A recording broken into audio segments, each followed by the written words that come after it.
ಈಗಾಗಲೇ ನಿನ್ನೆ ನಡೆದಂಥ ಸ್ವೇರಿಂಗ್ ಸೆರೆಮನಿಯಲ್ಲಿ ಹೊಸ ಮುಖ್ಯಮಂತ್ರಿಗಳಾಗಿ ಡಿ ಕೆ ಶಿವಕುಮಾರ್ ಸಾಹೇಬರಾಗಿದ್ದಾರೆ. ಜೊತೆಗೆ 3 ಜನ ಸಚಿವರುಗಳು ಕೂಡ ಆಗಿದ್ದಾರೆ. ಇವತ್ತು ನಮ್ಮ ನಾಯಕರಂತ ಸನ್ಮಾನ್ಯ ಸಿದ್ದರಾಮಯ್ಯ ಸಾಹೇಬರವರು 3 ವರ್ಷಗಳ ಕಾಲ ಅನೇಕ ಕಾರ್ಯಕ್ರಮಗಳನ್ನು ಕೊಡೋದ್ರ ಮುಖಾಂತರ, ಪಂಚ ಗ್ಯಾರಂಟಿ ಕಾರ್ಯಕ್ರಮ ಕೊಡೋದ್ರ ಮುಖಾಂತರ ಯಶಸ್ವಿಯಾಗಿ 8 ವರ್ಷ ರಾಜ್ಯದಲ್ಲಿ ಆಡಳಿತವನ್ನು ಮಾಡಿದ್ದಾರೆ. ಹಾಗಾಗಿ ಇವತ್ತು ನಾವು ಕೂಡ ಮನವಿಯನ್ನು ಈ ಭಾಗಕ್ಕೆ, ಹೈದರಾಬಾದ್ ಕರ್ನಾಟಕ, ಕಲ್ಯಾಣ ಕರ್ನಾಟಕ ಭಾಗಕ್ಕೆ ಸಚಿವ ಸಂಪುಟದಲ್ಲಿ ಅವಕಾಶ ಮಾಡಿಕೊಡ್ಬೇಕಂತೇಳಿ ಮನವಿಯನ್ನು ಇಬ್ಬರು ನಾಯಕರಲ್ಲಿ ನಾವು ಇಟ್ಟಿದ್ದೇವೆ. ಅದರಲ್ಲಿ ವಿಶೇಷವಾಗಿ ಸಿದ್ದರಾಮಯ್ಯ ಸಾಹೇಬರವರಿಗೆ ಮನವಿ ಮಾಡಿದ ಸಂದರ್ಭದಲ್ಲಿ ಈ ಹಿಂದೆನೇ 23ರಲ್ಲಿ ಸರ್ಕಾರ ರಚನೆ ಆಗ್ತಕ್ಕಂಥ ಸಂದರ್ಭದಲ್ಲಿ ನಾವು ಕೂಡ ಭೇಟಿಯಾದಾಗ ನಮ್ಮ ನಾಯಕರಾಗಿರ್ತಕ್ಕಂಥ ಸಿದ್ದರಾಮಯ್ಯ ಸಾಹೇಬರವರು ಆ ಸಂದರ್ಭದಲ್ಲಿ ಹೇಳಿದ್ರು, 2.5 ವರ್ಷ ಅವಧಿ ಮಾಡಿ ನಿನಗೂ ಅವಕಾಶ ಮಾಡಿಕೊಡ್ತೀವಿ ಅಂತಕ್ಕಂಥ ಮಾತನ್ನು ಹೇಳಿದ್ರು. ಮೊನ್ನೆ ಕೂಡ ಅವರು ಭೇಟಿ ಆಗಿದ್ದಾರೆ. ಅವಕಾಶ ಈ ಭಾಗಕ್ಕೂ ಕೂಡ ಕೊಡ್ತಾರೆ ಅಂತೇಳಿ ಈಗಾಗಲೇ 3 ಜನ ಶಾಸಕರಲ್ಲಿ 13 ಕೂಡ ರಾಜ್ಯದ ಹಿತದೃಷ್ಟಿಯಿಂದ ಮಾಡ್ತಕ್ಕಂಥ ಕೆಲಸ ಮಾಡಿದ್ದಾರೆ. ಉತ್ತರ ಕರ್ನಾಟಕ ಕನ್ಸಿಡರ್ ಮಾಡ್ತಾರೆ ಅಂತಕ್ಕಂಥ ನಂಬಿಕೆ, ವಿಶ್ವಾಸ ನನಗಿದೆ. ಅಂದ್ರೆ 2ನೇ ಹಂತದಲ್ಲಿ ನಿಮಗೆ ಅವಕಾಶ ಸಿಗಬಹುದು, ಮಾಡ್ತಾರೆ ಅಂತಕ್ಕಂಥ ವಿಶ್ವಾಸ ಇದೆ. ಇದುವರೆಗೂ ಕೂಡ ಯಾರು ಮಂತ್ರಿ ಜಿಲ್ಲಾ ತಾವು 3 ಬಾರಿ ಗೆದ್ದಿರ್ತಕ್ಕಂಥದ್ದು. ತಾವು ಕೂಡ ಸಿದ್ದರಾಮಯ್ಯ ಅಂದ್ರೆ ಹಿಟ್ನಾಳ್ ಕುಟುಂಬ ಅಂದ್ರೆ ಸಿದ್ದರಾಮಯ್ಯನ ಲೆವೆಲ್ಗೆ ಇತ್ತು ಸರ್. ಅಂತವರೆಗೂ ಕೂಡ ತಾವು ಆಕಾಂಕ್ಷೆ ಆಗಿದ್ರಿ, ನಿಮ್ಮ ಸಹೋದರರು ಈ ಸಾರಿ ಕೊಡ್ಲೇಬೇಕಂತ ಒತ್ತಾಯ ಮಾಡ್ತಾರೆ.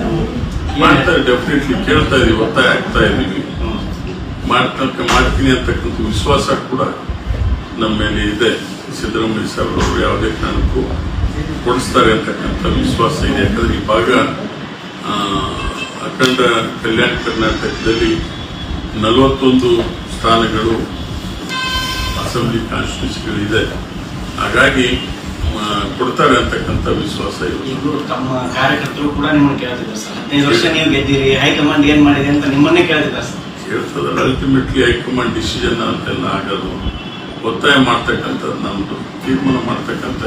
ತಾವು ಕೂಡ 3-4 ಸಾರಿ ಡೈಲಿ ಹೋಗಿದ್ವಿ ಪ್ರಯತ್ನ. ಯಾರು ಮನೆಗಿದ್ದರು ಬಂದ್ ಮಾಡ್ತಾರ, ಪ್ರಯತ್ನ ಮಾಡ್ತಾ ಇದೀವಿ. ಅವರು ಮಾಡ್ತಾರತಕ್ಕಂಥ ವಿಶ್ವಾಸ ನನಗಿದೆ. ಸರ್, ಈಗ ಸಹಜವಾಗಿನೇ ಎಲ್ಲರಿಗೂ ಕೂಡ ಗೊತ್ತಿರತಕ್ಕಂಥದ್ದು, ಸಚಿವ ಸ್ಥಾನಕ್ಕೆ ಸಿಗ್ಬೇಕಾದ್ರೆ ಸಹಜವಾಗಿನೇ ಜಾತಿವಾರ ಆಯ್ತು, ಪ್ರಾಂತ್ಯವಾರ, ಸೊ ಇದರ ಆಧಾರದ ಮೇಲೆ ಸಿಗ್ತದೆ ಸರ್. ಈಗಾಗಲೇ ತಮ್ಮ ಸಮುದಾಯದ ಇಬ್ಬರು ಕೂಡ ಈಗಾಗಲೇ ಸಚಿವರಾಗಿರ್ತಕ್ಕಂಥ ಸರ್, ತಮಗೆ ಕೊಟ್ಟರೆ ಯಾವ ಆಧಾರದ ಮೇಲೆ ಕೊಡ್ಬೋದು ಅಂತ ಸರ್? ಅಂದ್ರೆ ಹಿರಿತನ ಆಧಾರದ ಮೇಲೆ ಕೊಡ್ಬೋದಾ, ಅಥವಾ ಜಾತಿ ಆಧಾರದ ಮೇಲೆ, ಅಥವಾ ಪ್ರಾಂತ್ಯದ ಆಧಾರದ ಮೇಲೆ ಕೊಡ್ಬೋದಾ, ಏನಂತ ಹೇಳ್ತಾರೆ?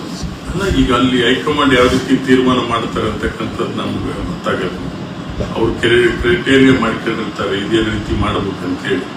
ಸೊ ಕೊಡ್ಬೋದು ಅಂತಕ್ಕಂಥ ವಿಶ್ವಾಸ ಇದೆ. ಯಾಕಂದ್ರೆ ಕಲ್ಯಾಣ ಕರ್ನಾಟಕ ಭಾಗದಲ್ಲಿ ಕುರುಬರಿಗೆ ಅವಕಾಶ ಕೊಡ್ಬೇಕು ಅನ್ನೋದು ಕೂಡ ಇವಾಗ ಹಂಗೇನು ಇದು ಮಾಡ್ಲಿಕ್ಕಿಲ್ಲ, ಬಟ್ ಅವಕಾಶ ಮಾಡಿಕೊಡ್ತಾರೆ ಈ ಭಾಗಕ್ಕೂ ಕೂಡ ಅಂತಕ್ಕಂಥ ವಿಶ್ವಾಸ ಇದೆ. ಸೊ ಹೈಕಮಾಂಡ್ ಕೊಪ್ಪಳ ಬಹಳ ಕಗ್ಗಂಟಾಗಿದೆ ಅಂತ ಅನ್ಸುತ್ತೆ ಸರ್. ಯಾಕಂತಂದ್ರೆ ಜಾತಿವಾರ ನೋಡಿದ್ರೆ, ಹಿರಿತನದ ಆಧಾರದ ಮೇಲೆ ನೋಡಿದ್ರೆ ಯಾವಾಗ್ಲೂ ಹಂಗ ಇದೆ ಕೊಪ್ಪಳ. ಹಣೆ ಬರ ಈಗ ಬಿಜೆಪಿ ಸರ್ಕಾರ ಬಂದಾಗೆಲ್ಲ ಬೇರೆ ಇನ್ಚಾರ್ಜ್ ಅದಾರ, ಇಲ್ಲಿ ಯಾರ್ಯಾರ ಒಂದು 2 ವರ್ಷ ನಮ್ಮ ಅಪ್ಪಾಚಾರ್ಯ ಅವ್ರು ಬಿಟ್ರೆ, ಆಮೇಲೆ ಸ್ವಲ್ಪ ಶಿವರಾಜ್ ತಂಗಡಿ ಅವ್ರು ಬಿಟ್ರೆ ಯಾರು ಇಲ್ಲಿ ಅವಕಾಶ ಆಗಿಲ್ಲ. ಸೊ ಈ ಸರಿ ಮಾಡಿಕೊಡ್ತಾರೆ ಅಂತಕ್ಕಂಥ ವಿಶ್ವಾಸ ನಮ್ಮ ಮೇಲಿದೆ. ಸೊ ಮತ್ತೆ ಪುನಃ ಏನಾದ್ರು ಮತ್ತೆ ಕೇಳ್ತೀರಾ ಸರ್ ಈಗ ಹೈಕಮಾಂಡ್ಗೆ? ಈಗ ಮತ್ತೆ ಪುನಃ ವಾಪಸ್ ಕೇಳ್ತೀವಿ, ನಿರಂತರವಾಗಿ. ನಿಮ್ಮ ಕಾರ್ಯಕರ್ತರೆಲ್ಲ ಪ್ರತಿಭಟನೆ ಮಾಡ್ತೀವಿ ಸರ್, ಬೇರೆ ಬೇರೆ ಕಡೆ ಎಲ್ಲ. ಅವ್ರು ಏನ್ ಹೇಳ್ತೀರಾ ಅಂತ ಸರ್? ನೀವೇನ್ ಸಿಗುತ್ತಂದ್ರೆ ಭರವಸೆ ಕೊಡ್ತೀರಾ, ಅಥವಾ ಯಾರೋ ಮಾಡೋಣ ಅಂತೀರಾ, ಏನಂತ ಹೇಳ್ತೀರಾ? ಡಿಸಿಷನ್ ಮೇಕರ್ ನಾನಲ್ಲ, ಅಲ್ಟಿಮೇಟ್ಲಿ ಹೈಕಮಾಂಡ್ ಮಾಡಬೇಕು. ಹೈಕಮಾಂಡ್ಗೆ ಒತ್ತಾಯವನ್ನು ಮಾಡ್ತೀವಿ. ಸರ್, ಈಗ ಸಿದ್ದರಾಮಯ್ಯನವ್ರನ್ನ 3 ವರ್ಷದ ನಂತರ ತಗೋಬೇಕು. ಅವ್ರ ಜೊತೆಗೆ ತಮ್ಮ ಕುಟುಂಬದ ಒಡನಾಟ ಬಹಳ ಇತ್ತು ಸರ್, ರಾಜಕೀಯವಾಗಿರ್ಬೋದು, ಪರ್ಸನಲಿ ಇರ್ಬೋದು. ಈಗ ಸಿದ್ದರಾಮಯ್ಯನವ್ರನ್ನ ಕಳ್ಕೊಂಡ ನಂತರ ಕಾಂಗ್ರೆಸ್ ಸ್ಟೇಬಲ್ ಆಗಿ ಇರುತ್ತೆ ಅಥವಾ ಅದ್ರಲ್ಲಿ ಎಫೆಕ್ಟ್ ಆಗುತ್ತೆ ಅಂತ ಸರ್? ಈಗ ಅವರು ಬಹಳ ಸ್ಪಷ್ಟವಾಗಿ ಹೇಳಿದ್ದಾರೆ, ನಾನು ಇದಕ್ಕೆ ನಾನು ನಾಮಿನೇಷನ್ ಎಲೆಕ್ಷನ್ ಇದು ಮಾಡಲ್ಲ, ಸಕ್ರಿಯವಾಗಿ ರಾಜಕಾರಣದಲ್ಲಿ ಇರ್ತೀನಿ ಅಂತಕ್ಕಂಥ ವಿಶ್ವಾಸ ಹೇಳಿದ್ದಾರೆ.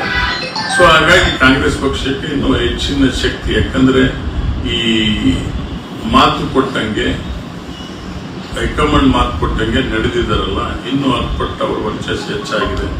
ಸೊ ಮುಂದೂ ಅವರೇ ನೇತೃತ್ವವನ್ನು ವಹಿಸಿ ಮತ್ತೆ 28ಕ್ಕೆ ರಾಜ್ಯದಲ್ಲಿ ಕಾಂಗ್ರೆಸ್ ಪಕ್ಷವನ್ನು ಈಗಿನ ಮುಖ್ಯಮಂತ್ರಿಗಳು ಮತ್ತು ಹಿಂದಿನ ಮುಖ್ಯಮಂತ್ರಿಗಳು ಇಬ್ಬರು ಜವಾಬ್ದಾರಿ ತಗೊಂಡು 28ಕ್ಕೆ ಮೆಜಾರಿಟಿ ತರ್ತಕ್ಕಂಥ ಕೆಲಸ ಮಾಡ್ತಾರೆ. ಅವ್ರ ಸಲಹೆ ಮಾರ್ಗದರ್ಶನ ಪಕ್ಷಕ್ಕೆ ಅವಶ್ಯಕತೆ ಐತೆ ಅನ್ಸುತ್ತೆ. ಅವಶ್ಯಕತೆ ಇಲ್ಲ. ಈಗ 8 ವರ್ಷ ಮುಖ್ಯಮಂತ್ರಿಗಳ ಕೆಲಸ ಮಾಡಿದ್ರು. ಅವ್ರ ಮಾರ್ಗದರ್ಶನದಲ್ಲೇ ಮುಂದೆ ಈಗಿರ್ತಕ್ಕಂಥ ಹೊಸ ಮುಖ್ಯಮಂತ್ರಿಗಳ ಮಾರ್ಗದರ್ಶನದಲ್ಲೇ ನಡೀತಾರೆ. ಸರ್, ಇನ್ನು ಡಿ.ಕೆ. ಶಿವಕುಮಾರ್ ಹೊಸ ಒಂದಿಷ್ಟು ಯೋಜನೆಗಳನ್ನ ಜಾರಿಗೆ ಅನೌನ್ಸ್ ಮಾಡಿ ಸರ್, ಏನ್ ಹೇಳ್ತೀರಿ ಸರ್ ಅಂತ ಒಂದಿಷ್ಟು ಯೋಜನೆಗಳಿಗೆ? ಅಂದ್ರೆ ಈಗ ವಿದ್ಯಾರ್ಥಿಗಳಿಗೆ ಬಸ್ ಪಾಸ್ ಫ್ರೀ ಆಗಿರ್ಬೋದು, ಸೊ ಭಾರತ್ ಜೋಡೋ ಯುವಕ ಸಂಘ ಆಗಿರ್ಬೋದು, ಸೊ ಇಂಥ ಡೆಫಿನೆಟ್ಲಿ ಹೊಸ ಕಾರ್ಯಕ್ರಮಗಳನ್ನು ಮಾಡಿದ್ದಾರೆ. ಬಸ್ ಪಾಸ್ ಫ್ರೀ ಮಾಡಿರ್ತಕ್ಕಂಥದ್ದು ಕೂಡ ಒಳ್ಳೆಯ ಕಾರ್ಯಕ್ರಮ. ಹೊಸ ಯೋಜನೆಗಳನ್ನು ಕೂಡ ತರ್ತಕ್ಕಂಥ ಕೆಲಸ ಮುಂದಿನ ದಿನಗಳಲ್ಲಿ ಮಾಡ್ತಾರೆ.